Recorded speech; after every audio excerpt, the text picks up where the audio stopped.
자, 여기 모바일 RTS 게임이 있습니다. 모바일에선 보기 드문 장르이면서도 모바일에 최적화된 굉장히 깔끔한 시스템으로 무장한 게임 테일즈 아레나. 하지만 문제가 있습니다. 사람이 없어요. 진짜 많이 없어요. 사람이랑 PVP하려고 게임을 돌리면 사람이 아니라 허구한 날 주구장창 AI랑 대전만 하고 있을 정도. 그렇다고 사람하고 만나면 또 그건 나름대로 문제가 발생하게 되는 게 이 게임이죠. 대체 뭐하는 게임이길래 이런 요상한 상황에 처해 있는 걸까요? 사실 테일즈 아레나는 모바일 RTS로는 보기 드문 흥행을 기록한 게임 테일즈 크래프트의 후속작. 그리고 테일즈 크래프트를 만든 사람은 SD 세계대전이라는 피처폰 최초의 모바일 RTS 게임을 만들어낸 제작자입니다. 모바일 RTS에선 아주 알아줘야 하는 사람이죠.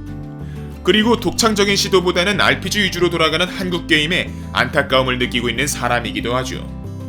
그런 사람이 공동대표로 있는 회사 BR게임즈에서 3년 동안 45억을 들여 만들어낸 테일즈 크래프트를 출시.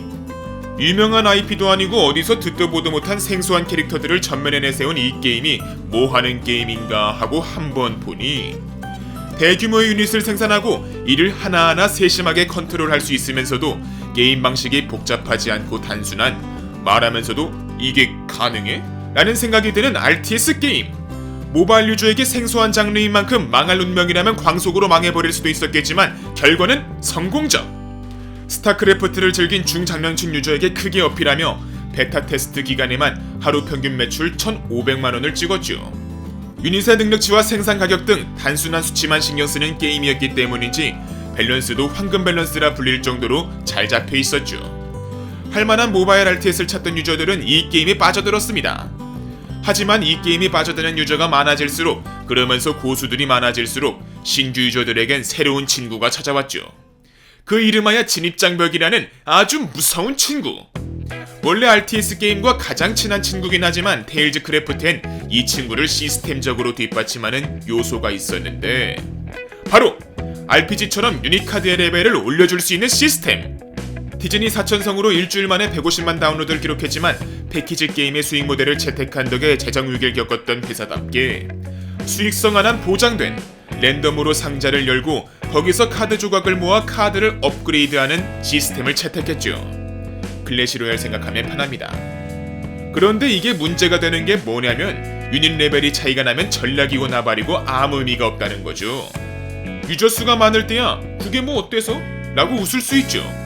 하지만 유저수 부족으로 고수와 초보가 매칭되기 시작하면 그야말로 아수라장. 그렇기에 지속적인 홍보와 퍼주기 이벤트를 통해 신규 유저를 유치하는 게 필수였건만 개발사 BR게임즈는 다른 선택을 합니다. 테일즈 크래프트의 후속작이라고 주장하지만 사실은 테일즈 크래프트 2.0 버전인 테일즈 아레나를 출시. 유저들은 의아해했죠. 대체 왜? 한 유저는 BR게임즈의 선택에 대해 이런 분석을 내놨죠. 테일즈 크래프트는 근거리, 원거리, 방어력, 공격력 등 단순한 능력치만 고려하면 되는 게임이었기에 유닛을 분류할 기준이 부족.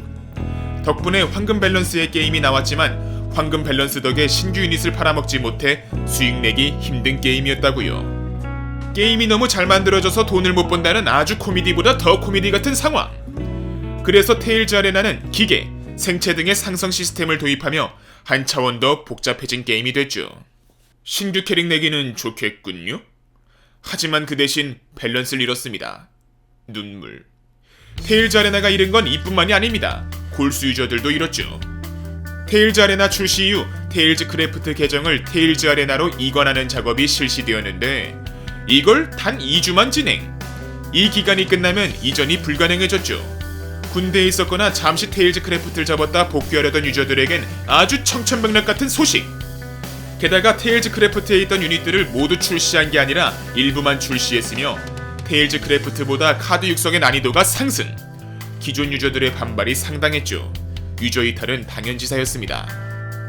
그런데 홍보조차 안 해서 그런지 뉴비 유입도 거의 없었고 수익 모델의 문제를 떠나 그냥 수익을 내줄 사람이 줄어들어 버린 상황이 됐죠. 골수팬이나 제작사 BR게임즈나 한숨만 푹푹 쉬는 상황. 이런 눈물나는 상황을 타개하기 위해 제작사는 완벽함을 추구하며 계속 밸런스 패치에 집중하고 있는데 이 게임을 사랑하는 유저들이 하고 싶은 진짜 말은 문제는 홍보야 바보야. 테일즈 아레나는 모바일 게이머들에게 생소한 장르인 RTS, 생소한 만큼 꺼려지죠. 진입장벽도 높고요. 재밌어 보여서 게임을 하더라도 매번 IQ3 같은 실력의 AI나 만나던가 아니면 장비 풀템 장착하고 뉴비머리 꼭대기에 서있는 유저들을 만나게 되죠. 유저 수가 많아서 비슷한 실력의 유저랑 대전하면 재밌을 텐데. 그래도 전작이 좋았느니 밸런스가 문제니 뭐니 해도 게임성 하나만큼은 모바일 RTS 장르에선 끝판왕급. 이런 컴퓨터 게임급 퀄리티의 모바일 RTS가 거의 없어요.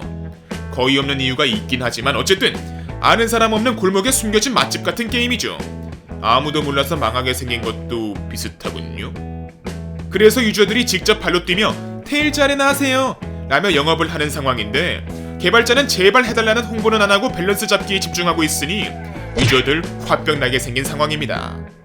사실 눈물 없인 볼 수 없는 2019년 2월 1일 공지를 보면 개발사도 돈이 없어서 홍보를 못하는 것 같긴 하지만, 그래도 한 가지 희망적인 소식이 있다면 테일즈 아레나가 돈을 벌 것 같다는 것. 운영진이 테일즈 아레나의 태국 서비스를 준비 중이며 현지의 반응이 상당히 뜨겁다고 밝힌 거죠. 그리고 태국에서 번 돈으로 국내에서 홍보를 진행. 테일즈 아레나를 다시 한번 일으키겠다는 계획도 이야기했습니다. 좀 부활했으면 좋겠네요. 홍보가 부족하더라도 RPG가 아니더라도 게임성이 탄탄하다면 한국 모바일 게임 시장에서 성공할 수 있다는 걸 보여줬으면 좋겠습니다. 지금까지 펭귄몬스터였습니다. 그럼 팽빠잉.